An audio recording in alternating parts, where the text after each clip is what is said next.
Dingivan and Paul Reck, two men who lost their wives to cervical cancer, are the latest people to go public with their grief in order to get to the truth about the smear test scandal. Julie Dingivan, 36, of Fermoy, died in a hospice. She left behind her beloved husband and best friend, Paul, as well as her two children and stepdaughter. Julie went for a smear test in 2009, which she was told was clear. In 2013, she was diagnosed with cervical cancer and began treatment. Despite periods of reprieve, Julie passed away in Marymount Hospice in April last year. An audit of the cervical check screening program found that 209 women, who would later be diagnosed with cervical cancer, were originally given an incorrect all-clear result following a smear test. Of these, 162 were not told about the audit results and 17 died after the review found they were mistakenly given the all-clear for cancer.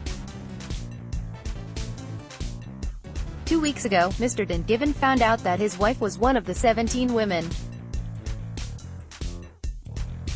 He said he is speaking out now, firstly because it is what his late wife would have wanted, and secondly, because it puts a face to the figures.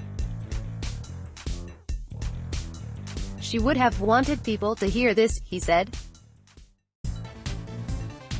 Julie Dingivan, pictured here with her daughter Allie, was aged just 36 when she died on April 8, 2017, after a 4-year battle with cancer.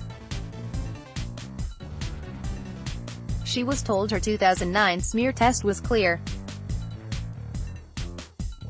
Pictures via Facebook. We all said that, knowing Julie, if she had heard of this she would have wanted her story out there.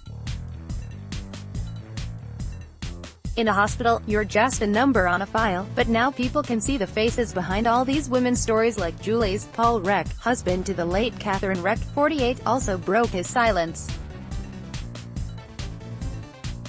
Catherine had a smear test in November 2010. She was told that only low-grade cell abnormalities had been detected.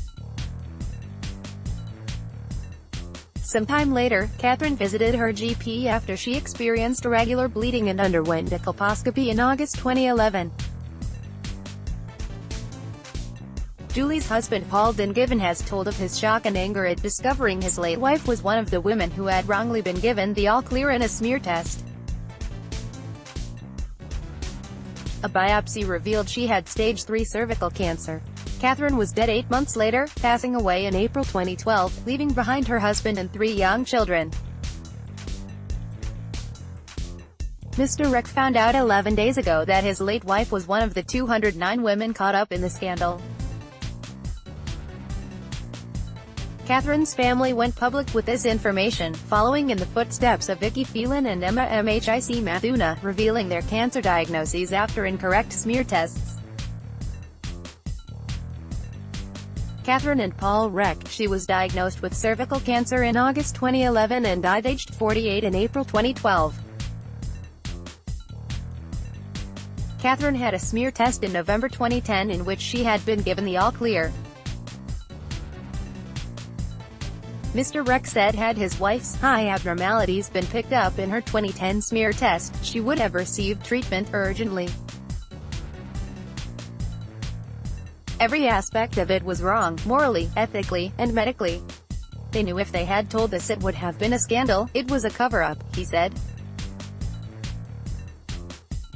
Tony O'Brien, director of the HSE, has since stepped down, but Mr. Reck said his family still wants accountability. I want to know why it happened. I want to know who knew. I want to know why we weren't told. I want people held to account, he said. There won't be closure, but we want accountability. Mr. Reck described the pure anger he felt when he learned of his wife's incorrect reading. Aside from having to reveal his late wife's medical history in great detail, Mr. Reck has gone public about his correspondence with Tallaght Hospital, where his wife had her colposcopy in August 2011. Grace Radigan, Catherine's daughter, also spoke out, posting her family's personal grief to Facebook. She described her loss as being robbed.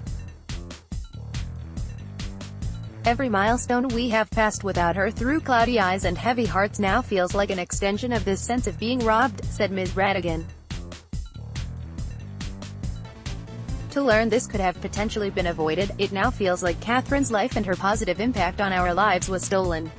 While these families have been dealing privately with their loss, as every family normally does, they have been forced to lay their grief out in public in an attempt to get some answers.